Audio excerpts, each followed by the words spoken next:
Alex's entire body trembled with a rage so potent, he felt an animalistic urge to lunge forward and sink his teeth into the man's neck. He demanded to know what Jackson meant by that. Jackson tapped Alex's cheek with an empty plastic soda bottle, the cap stinging his skin. He asked where all that charm Alex had been flashing at everyone else tonight had gone. The lazy tilt of Jackson's head, the condescending look in his eyes. It was the one expression Alex despised above all others. With a sharp movement, Alex slapped the bottle away, his voice cold as he questioned if Jackson's mouth was lined with filth, if he had forgotten how to speak like a decent human being. Jackson shot back that yes, his mouth was filthy, so Alex should go find someone more refined. He was so popular, wasn't he? All those guys orbiting him at work must be a real ego boost, making his little heart flutter with excitement. Normally, Alex was quick-witted, but in the heat of a real fight, his vocabulary failed him. He frantically searched his mind for a word. Any word, sharp and vulgar enough to pierce Jackson's smug exterior. Nothing came. He could only feel the blood rushing to his head, a pressure so intense he felt like a character in a historical drama, moments from spitting blood all over his antagonist. Jackson pressed his advantage, his voice a low taunt.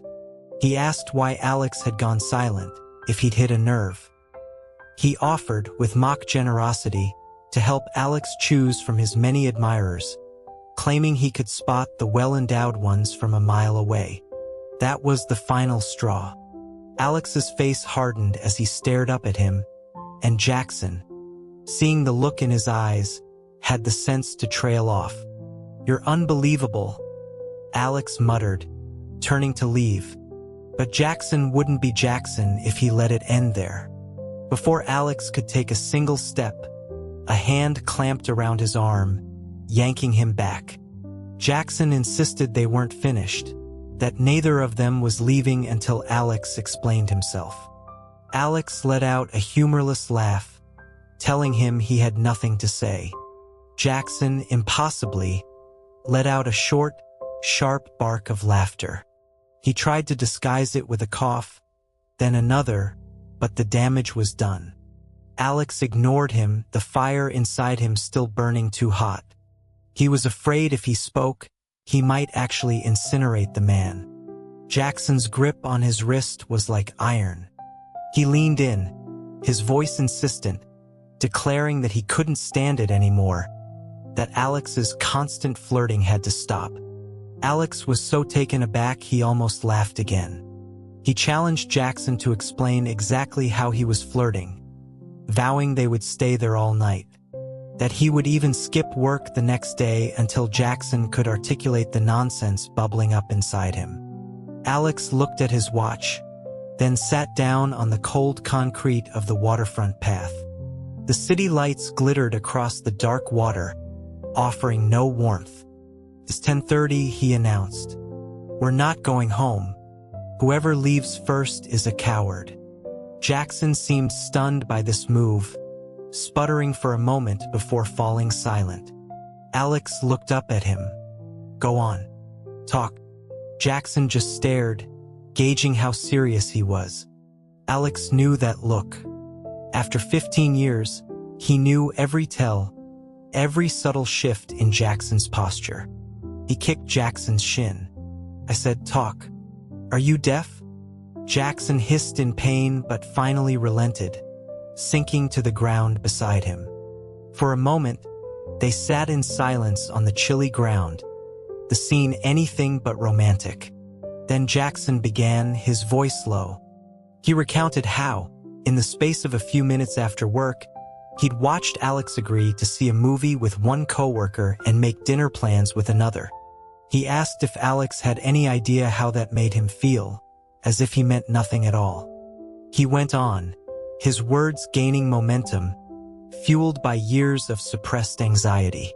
He questioned if he had ever, in all their years together, made plans with anyone else, man or woman. He claimed Alex made him feel like a placeholder, a roommate who could be swapped out without causing a single ripple in his life. The accusation of flirting resurfaced, this time with a raw edge of pain. He described the way Alex smiled at his colleagues, a brilliant, eight-toothed smile that could still make Jackson's heart tremble. He said he felt like nothing more than a dog Alex kept around, tossed a bone when he was in a good mood and ignored when he was inconvenient. He finally confessed his deepest fear, that Alex was just waiting, keeping him around until he found a suitable replacement, someone new to warm his bed. Alex kept his head down, absorbing the verbal onslaught. He couldn't remember the last time they had fought like this, the last time Jackson's words had physically hurt. It felt like being slapped over and over until he was too dizzy to respond. Jackson's voice cracked as he reminded Alex that it was their anniversary. He'd made reservations, and there was a bouquet of flowers waiting for him at home, now probably wilting. Instead, they had spent the evening in a bitter argument. A long silence stretched between them. Jackson, sensing he'd gone too far, nudged him with an elbow. Alex blinked, his nose stinging with the threat of tears. He didn't want to rehash Jackson's paranoia. All he wanted was to be alone. He stood up. "Give me your wallet." Confused, Jackson handed it over. Alex took out a $100 bill for a cab, his own wallet forgotten at the office. He told Jackson not to come home tonight, that he should take a cab and go somewhere else. They both needed to cool down. He warned Jackson not to follow him, lest he say something he'd regret. He could go to a bar, have a drink, or if he was still so angry, he could go find a male escort for all Alex cared. Jackson was completely floored, scrambling to his feet to grab him, but Alex sidestepped the advance. His voice was dangerously low as he gave Jackson a final. If Jackson didn't want to hear the word breakup come out of his mouth, he would stay put. "You said you were my dog," Alex added, the words tasting like acid. "Then start acting with some canine decency." The insult hit its mark. Jackson froze, rooted to the spot. Alex walked out of the park without looking back, and this time Jackson didn't follow. Clutching the $100 bill, Alex walked in the opposite direction of home. The street was dark, the lamps few and far between, but he wasn't afraid. If someone tried to rob him, they'd be sorely disappointed. The 100 was all he had. His phone was still in Jackson's pocket. The only thing he'd have to defend was his fidelity, which even now he was saving for that idiot. 15 years. He was 30 now. Jackson had consumed half his life. He wasn't even sure if he was born gay. He remembered, as a curious teenager, having a physical reaction to the magazines hidden under his bed. But then Jackson had latched onto him in middle school, a relentless, magnetic force. He was always touching, always close, leaving no room for anyone else. Any note from a girl that found its way to Alex's locker would mysteriously disappear. It wasn't until high school that they'd made it official. After a misunderstanding involving Alex walking a female friend home, Jackson had cornered him in the boys' locker room. Alex had expected a fight, but instead, Jackson had just desperately, clumsily, grabbed him. That was the moment Alex accepted that this strange, possessive boy was what he wanted. He just liked him, and Jackson, for all his faults, had loved him back for all these years. But tonight's words had shaken him. He didn't know when Jackson had started thinking such things. He knew Jackson was prone to jealousy, but this was different. The accusation about being a dog. Was that how he raised a dog? Spending over an hour every morning cooking for it?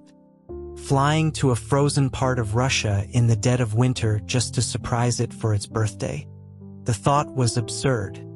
He felt a profound sense of failure. They shared a life, a bed, Yet he had been completely blind to the darkness growing in Jackson's mind. He wandered for what felt like hours. It wasn't until he finally flagged down a cab that he saw the time on the dashboard. 2:30 in the morning. Leaning back against the seat, his heart felt heavy, a stone in his chest.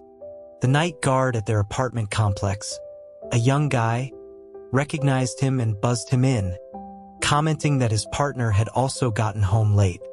Alex just shrugged, saying he'd forgotten his phone. He walked toward their apartment, assuming Jackson would have the decency to have found a friend's couch for the night. But he hadn't. Jackson was sitting on the floor outside their door, smoking. He looked up as Alex approached, his eyes wide with shock. After a moment, he managed to ask where Alex had been. Alex ignored the question, unlocking the door and asking why he hadn't gone inside. Jackson followed him in, his posture defeated. He mumbled that he'd knocked for a long time and assumed Alex was inside, deliberately not letting him in. He hadn't dared to use his own key. Alex felt a surge of exhaustion. He didn't want to talk, didn't even want to look at him. He went into the bathroom to wash up, and Jackson followed him like a shadow, repeating his question. Alex brushed his teeth, ignoring the constant stream of inquiries. Finally, Jackson grabbed his chin, forcing Alex to look at him, demanding an answer. Alex twisted away and continued brushing. He knew this was torturing him, that 1,000 worst-case scenarios were playing out in Jackson's head. Jackson's voice rose, laced with panic and anger. He reminded Alex of an incident years ago, a time Alex had almost forgotten. During a college break, he'd been cornered by two men outside a club. They were high and aggressive and had tried to pull him into their car. Just as he thought he was in real trouble, Jackson had appeared out of nowhere, like a guardian angel. Later, Jackson had claimed he just had a feeling Alex would use the back exit. The incident had terrified Jackson, and ever since, he became frantic if Alex was late and unreachable. The memory softened something in Alex. He rinsed his mouth and looked at Jackson in the mirror. The man's eyes were shadowed with exhaustion, his shirt hopelessly wrinkled. Alex soaked a towel in warm water and gently wiped Jackson's face. The simple gesture broke through Jackson's anger. His expression crumpled. "Baby, let's not fight anymore," he whispered. "Tonight was all my fault. I won't say those things again." Alex said nothing, just leaned in and kissed him. They were both past 30, exhausted and disheveled. Whatever anger Alex still held was dissolving into a familiar, aching tenderness. Jackson's arms tightened around him like a vice. He buried his face in Alex's neck, his voice thick with emotion as he recounted Alex's words from earlier, telling him to leave to find an escort. He bit down hard on Alex's neck. "If I had actually done it, would you have lost your mind?" Alex tried to push him away, suggesting a shower first, but Jackson was like glue, kissing and biting his neck. Alex tugged on his ear. "Shower." "No," Jackson growled, his hands sliding under Alex's shirt. He pulled his own wallet out, the one Alex had taken the cash from, and slapped it against Alex's face. "You told me to find an escort? I'm hiring you." The absurdity of it was overwhelming. But before Alex could respond, Jackson's mouth was on his breathing deliberately ragged and heavy because he knew it drove Alex wild. "What about your professional ethics?" Alex murmured against his lips. Jackson's hand closed around him, his voice a low growl in his ear. "Isn't this how an escort is supposed to serve a client?" At that point, all pretense of resistance vanished. When Alex got into it, even he scared himself sometimes. Jackson let out a sharp hiss. "Is this okay?" Alex asked, looking up at him. "Feel good?" Jackson just grunted, but the tightening grip in Alex's hair gave him away. "The service is good." Alex pressed closer. "Then the client should leave a big tip." "I'll buy out your contract," Jackson said, his face a mask of strained pleasure. "Everything I have is yours." Alex pulled back and laughed. "Idiot." Jackson hauled him to his feet and pressed him against the cold tile wall of the bathroom. A low hum of pleasure escaped Alex's lips as his back hit the cool surface. Jackson took it as an invitation, moving with a familiar, practiced urgency that left Alex breathless. "Slut," Jackson whispered against his ear. By the time things truly began, Alex's legs were already weak. He begged to move to the bed, but Jackson was in his own world, the only sound the rhythmic slap of skin against tile. The position was awkward, and Alex felt a spike of panic as his feet left the floor. "Please, Jackson, the bedroom. I'll waive the tip." Finally, Jackson relented. The moment his back hit the soft mattress, Alex felt a wave of relief so profound he could have cried. Their bodies moved together with the perfect synchronicity born of a decade and a half. Afterward, Jackson collapsed onto him, burying his face in Alex's neck. He stayed there for a long time, quiet and still, as he always did. When he finally stirred, he propped himself up and peppered Alex's face with kisses. "Baby, you have no idea how much I love you." Alex pushed at him playfully. "And yet, I don't love you at all." Jackson laughed, rolling off him. "You want to go for round 2? You animal," Alex retorted, smiling. They showered together. Alex too spent to do anything but lean against Jackson and let him do all the work. Jackson murmured in his ear, asking if it hurt, noting that he hadn't used any lube. He came back from the bedroom with a tube of soothing cream, applying it gently. With Jackson's outburst spent, Alex's anger had completely dissipated. Lying in bed, he decided they needed to talk for real. He asked Jackson if he had meant any of the things he'd said earlier. Jackson thought for a moment, then admitted that a small part of it was serious. The part about feeling like Alex didn't care, that he treated him like a dog? Jackson shook his head, saying that was an exaggeration. He knew Alex was good to him. But the other things, he confessed, had been festering for a while. He felt insecure lately. Alex seemed distant. He'd lost the ring Jackson had given him, and his face was often a blank mask at home, only to light up with brilliant smiles at work. He brought up a flirtatious text Alex had received from that coworker, Cheen, and admitted he'd only seen it because his own phone had died. He was spiraling again. Alex cut him off, reminding him that the text was sent by mistake. But Jackson was too worked up, accusing Alex of defending the other man. Alex had gotten what he needed to know. He patted Jackson's arm, telling him it was late and they needed sleep. Jackson, likely exhausted, pulled Alex into his arms and agreed to table the discussion. "Good night." "I love you," he mumbled into Alex's hair. "I love you too," Alex replied. Jackson fell asleep quickly, holding him so tightly Alex felt a little warm. He tried to shift, but Jackson just held on tighter in his sleep. Alex gave up. He actually liked sleeping this way. The fight had been Jackson's own paranoid creation, but Alex decided to make a concession. The next day, he gave both movie tickets to his coworker, Luke. He'd originally planned for them to go to the premiere together since Jackson was going out of town. He made up an excuse about a family emergency. It was ridiculous, really. Luke had been with his girlfriend for 4 years. Jackson's jealousy knew no bounds. In his mind, the entire world was a rival. That afternoon, Jackson texted him, saying he'd be half an hour late picking him up. Alex, feeling mischievous, replied that he'd just take a cab home. Jackson called immediately, his voice tight with displeasure. Alex could picture the frown on his face and couldn't suppress a smile. "Just kidding," he said. Jackson's relief was audible.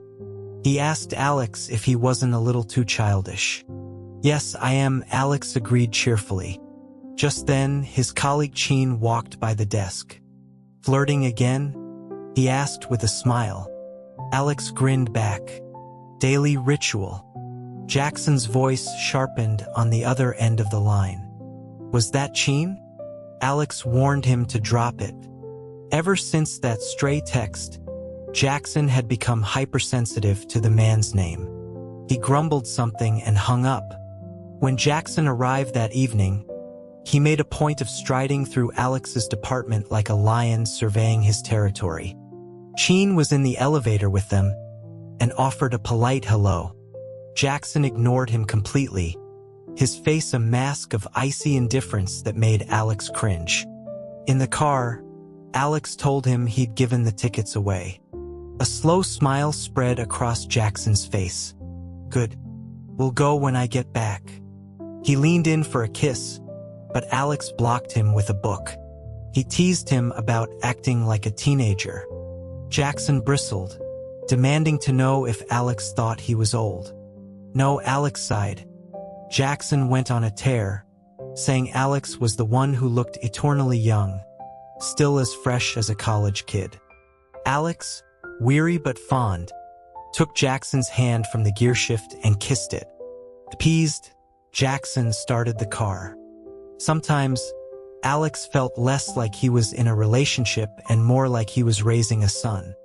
That night, as they were lounging after dinner, Jackson's phone rang. It was his mother. "Mom?" Jackson said, his tone instantly shifting. "Yeah, we ate. Miss me already?" There was a pause. "This week's no good. I'm leaving on a business trip tomorrow." "What?" "Mom, don't start this again." He glanced at Alex, then took the phone out to the balcony. Alex watched him go, a knowing smile on his face. He didn't need to hear the rest to know what it was about. His mother was trying to set her precious son up on another blind date. When Jackson came back inside, he had a sheepish grin plastered on his face. He claimed he'd gone outside, so he wouldn't disturb Alex's TV show. Alex just raised an eyebrow. It had been happening for years. At first, Jackson had been terrified, coming home from his first arranged date and kneeling on a washboard he'd bought specifically for the occasion. Alex had found it both pathetic and hilarious. Over time, Jackson realized Alex wasn't going to fly into a rage, so he stopped making such a production of it. Alex trusted him. He knew that no matter how many women his mother paraded in front of him, Jackson would always end the date in time to pick him up from work and tell him he'd missed him. Still, the guilt ate at Jackson. He desperately wanted to come out to his parents, but Alex always held him back. His mother wasn't in the best health. The shock could be dangerous. And selfishly, Alex didn't want to go through the drama of coming out to a family all over again. It had been hell with his own parents, so they kept it a secret. Jackson sat beside him, stealing glances. "What?" Alex finally asked. Jackson shook his head, then poked him. "I want you." Alex gave him a deadpan look. "Not happening. You had your chance yesterday." Jackson whined that he was leaving for a long trip. Wouldn't Alex be lonely? Alex just changed the channel. Jackson sulked off to the shower. The fact he'd even asked for permission was a testament to his guilt. Any other time, he would have just pounced. The next morning, a call came from an unknown number. Jackson, still half asleep, answered and put it on speaker. A soft, hesitant female voice introduced herself as Sarah, explaining that Jackson's mother had given her his number. Jackson's eyes flew open in panic.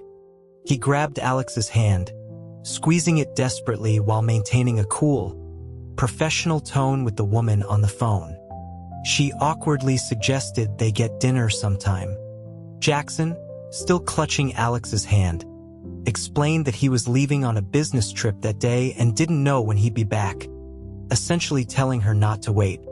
After a clumsy end to the call, Jackson stared at Alex, terrified.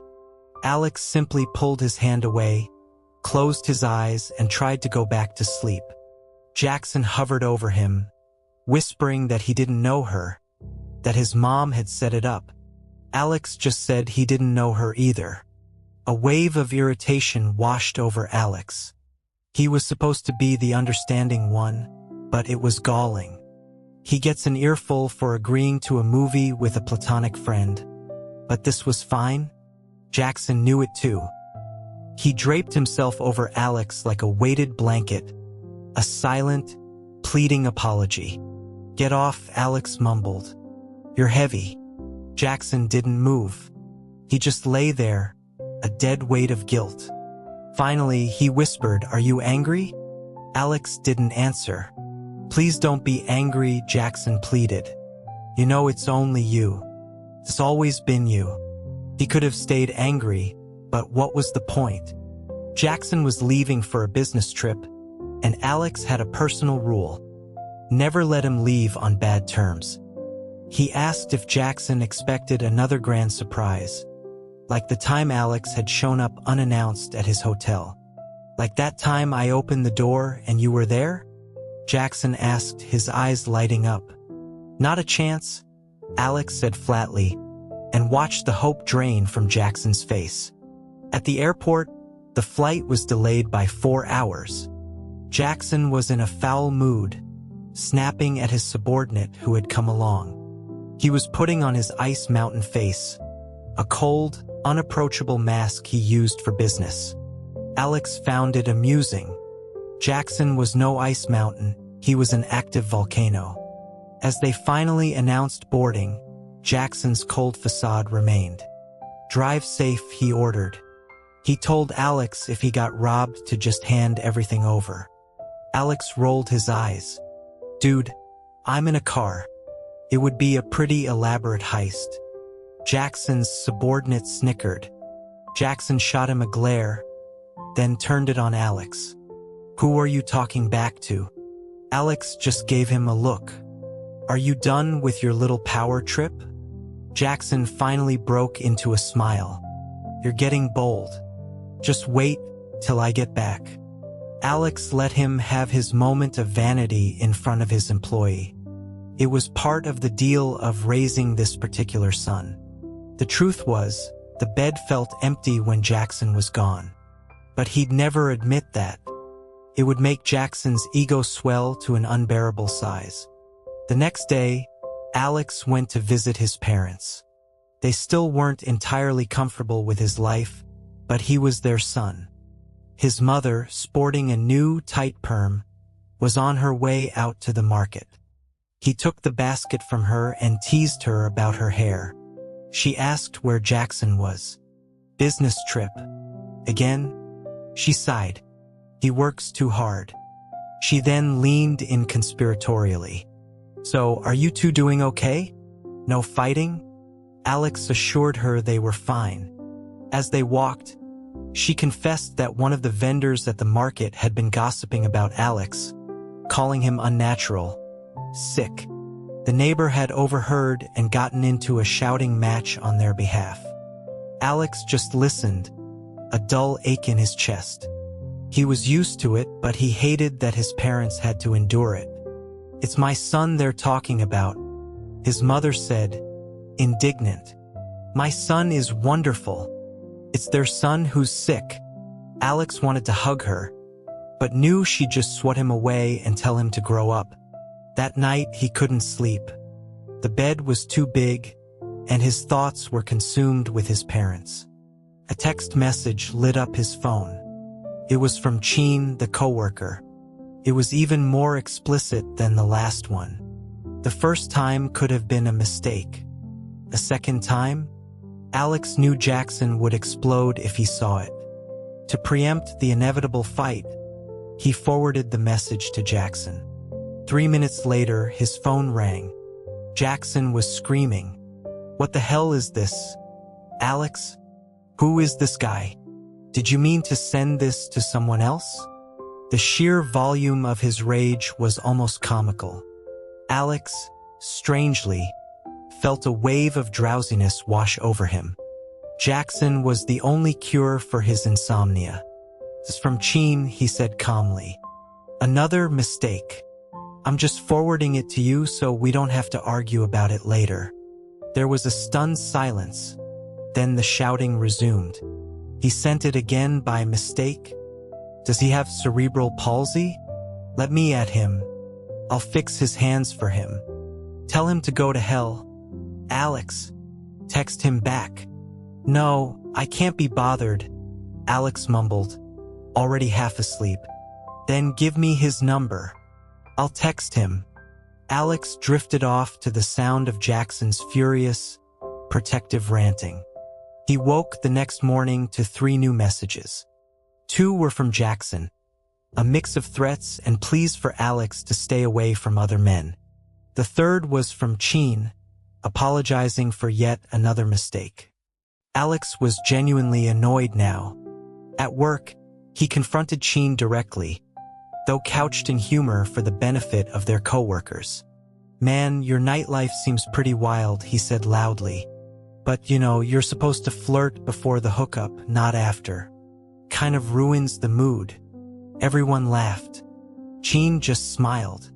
"Sorry, Alex. Hope my clumsiness didn't cause you any trouble." "Nah," Alex said, leaning back in his chair.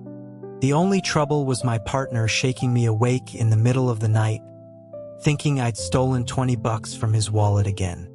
The group erupted in laughter, and the matter was dropped. Alex had made his point. The days without Jackson dragged on.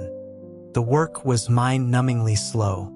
One afternoon, an email for a travel website popped up. On a whim, he booked a 2-week luxury cruise for his parents. 3 months' salary, gone. But it felt good. This was one of the perks of being with Jackson. Alex never had to worry about money. That night, Jackson sent him a picture via text. It was one of those small, illicit-looking cards for night services that get slipped under hotel room doors. "All genders welcome," it advertised. Alex replied with a single period. Jackson sent back a smirking emoji. "Think I should call and try one?" "Whatever you want," Alex typed back. A minute later, Jackson sent a screenshot of his phone, dialing the number on the card. Alex responded with 3 dots. 5 minutes passed. "Just ordered," Jackson texted. "Got 2 of them. Both 6 feet tall, apparently." Alex didn't bother replying. 5 more minutes. "They're taking forever. I'm falling asleep. Can I refuse to pay for such bad service?" "No," Alex replied. "You have to pay. A man of your stature should tip at least 10 grand each. I don't have that much cash on me. Wonder if they take Venmo." The conversation went silent after that. Just as Alex was drifting off, his phone rang. It was Jackson, his voice a pathetic whisper. "Baby, they took my kidney." Alex wanted to throw his phone against the wall. "Yeah," Jackson whimpered. "The 2 guys came, and then I must have passed out. I woke up, and there's a huge gash on my stomach." "Which side?" Alex asked, deadpan. There was a pause. "The right side." "Idiot," Alex said. "Your kidneys are on your left." "Oh, right, left. It's on the left. I'm in so much pain I can't even tell left from right." Alex sighed. "You have 2 kidneys. Check if the one on the right is still there." A moment of silence, then an exclamation of pure joy. "It is. There's another one on the right." Alex called him an idiot again and hung up. The next morning, Alex woke up laughing at the memory. He'd always known Jackson was a fool, but it seemed to be getting worse with age. For the next few days, every time Jackson called, he spoke in that same weak, dying voice.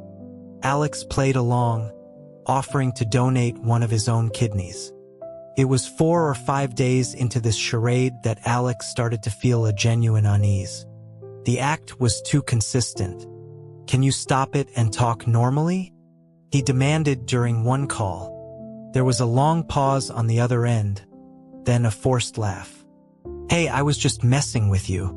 But his breathing was heavy, labored. Alex's tone turned serious. "I'm gonna ask you one more time. What's wrong? You can tell me or not. But you know the consequences." The silence stretched on. Finally, the weak voice returned, stripped of all pretense. "Baby, can you come see me? I feel awful." Alex's heart seized. He softened his voice immediately. "Okay, I'm booking a flight right now. Just tell me what's happening."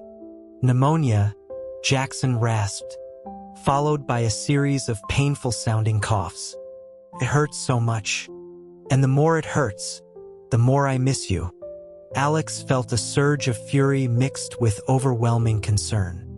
He got the hospital details and, unable to wait for the next direct flight, took a 2-hour high-speed train to another city to catch an earlier one. On the plane, he plotted his revenge.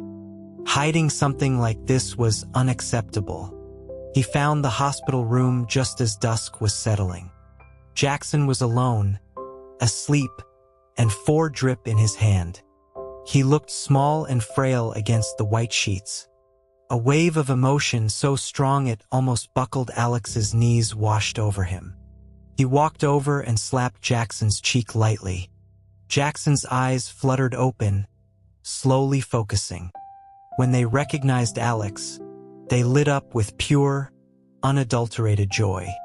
The sight made Alex's heart ache, but it didn't quell his anger. "You're ugly," Alex said flatly. Jackson's voice was a broken croak as he agreed, saying he didn't want Alex to see him like this. Alex tried to shift him over to make room on the narrow bed. Jackson resisted, thinking Alex was trying to clean him up, protesting that he was too smelly. Alex silenced him by clamping a hand over his mouth. He then leaned down and sniffed his neck. "You're right. You do stink." The wounded look on Jackson's face made Alex smile. He lay down beside him, wrapping an arm gently around his thinned frame. Jackson instantly relaxed and was asleep again in minutes. A conversation with the nurse revealed the severity of the situation. It was acute pneumonia that had developed into bronchitis. The fever wasn't breaking. The nurse told him Jackson was lucky to have him. She'd been starting to think he was an abandoned child.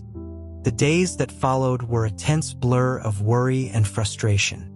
The fever would recede, then spike again. Jackson, trying to be brave, would hold back his coughs until his whole body shook. The breaking point came one morning when Jackson's temperature was up again. Alex, frayed and exhausted, confronted the doctor, who offered no new solutions. He returned to the room and let his frustration loose. "Can you just get better already?" he yelled. Jackson just looked at him with sad eyes. "I'm sorry, baby. Maybe we should just go home. I feel like I'm wasting away here. You've gotten thinner. Shut up." Alex snapped, the fear and helplessness twisting into pure rage. Just then, his phone rang. It was his coworker, Luke, calling to say their boss was asking when he'd be back. Luke also mentioned that Sheen had been covering all of Alex's projects, doing an excellent job. The name was a spark in a tinderbox. Jackson, who had been listening, immediately stiffened. He sat up in bed, a cold sneer on his face. "Oh?" That single syllable was all it took. Alex exploded. Jackson, feeling attacked after days of being coddled and miserable, fired back. How dare Alex get mad at him for one little word? Was he that protective of Sheen? The argument devolved quickly, old wounds ripped open. Alex accused Jackson of being selfish, of caring more about some imagined rivalry than his own health. Jackson accused Alex of being heartless. Alex finally stormed out of the room, needing air. He knew he was being unfair, that Jackson was sick and scared, but his own nerves were shot. He walked around for a while to cool off, assuming Jackson would call or text an apology. But nothing came. Resigned, he bought some food and headed back. He opened the door to a horrifying sight. Jackson was dressed in his street clothes, their bags packed and standing by the door. "Where are you going?" Alex asked, his voice tight. Jackson gave him an icy look. "Home." The sheer audacity of it made Alex laugh. "Home? Without a word to me? You're just gonna leave me here to come back to an empty room?" His voice started to tremble with a mixture of anger and hurt. "Fine. Go. I'll just stay here. Since you clearly didn't plan on taking me with you, I guess that's not my home anymore either." He thrust the bags of food at Jackson. "Here. For the road." He kicked Jackson's suitcase, his voice cracking. "What are you waiting for? Get out." Jackson stood silently for a long moment, then sighed, pulling Alex into a hug. "I saw you coming back from the window," he mumbled into Alex's shoulder. "Why couldn't you just humor me for once?" When Alex returned home, his mother greeted him at the door. She asked where Jackson was. His mom picked him up, Alex said, a half-truth. His mother had prepared all of Jackson's favorite dishes. Alex ate with a vengeance, trying to fill the hollow space inside him. His mom got a call from Jackson, who apologized for not being able to make it. He then asked if Alex had arrived safely, saying he hadn't replied to his texts. His mother relayed the message. "I haven't checked my phone," Alex said coolly. His mother saw right through him. "Did you two fight?" she asked in a low voice after the call. Alex just smiled and denied it. He couldn't tell her the truth, that Jackson was having dinner with his mother and Sarah, the blind date.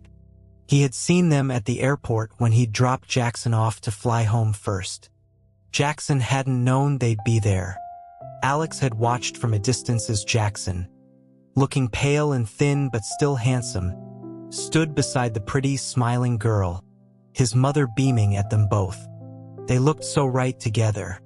The image was burned into his mind. Later, he read the string of frantic texts from Jackson, filled with apologies and promises to come home as soon as he could escape. Alex didn't reply. He came home to a dark apartment. Jackson wasn't back yet. It was 8:30 p.m. The dinner must have gone well. Alex showered and was dozing on the sofa when Jackson finally came in. He moved quietly, his lips brushing against Alex's cheek. Alex pretended to be asleep. He felt a deep, weary apathy. He didn't have the energy to fight, but he didn't want to talk either. Jackson sat on the floor beside him, whispering that he knew Alex was awake. He explained what had happened, the ambush at the airport, how miserable he'd been all evening, his mind filled with nothing but Alex. He said he'd almost told his mother everything right then and there. Alex opened his eyes. "You're back, I see." The formal tone made Jackson flinch. He told Alex not to talk to him like that, not to mock him. Alex touched his hair. "You should get married, have kids. You and that girl, you looked good together." Jackson's eyes welled up. "What are you saying?" He choked out. "You're my future. How can you say that?" The raw pain in his voice made Alex's own heart ache. He felt like a monster, but he couldn't stop. The days that followed were filled with a strange, cold distance. They went through the motions of their life together, but the warmth was gone. The real problem became apparent when Jackson tried to initiate sex. For the first time in their relationship, Alex felt nothing.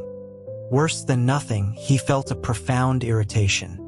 As Jackson's hands roamed his body, trying to light a familiar fire, Alex felt only a rising tide of anxiety. When Jackson's lips closed over the pulse point in his throat, Alex shoved him away. Hard. Jackson stared at him, his face a canvas of shock and hurt. "Alex, what's wrong?" Alex had no answer. "I'm tired," he lied.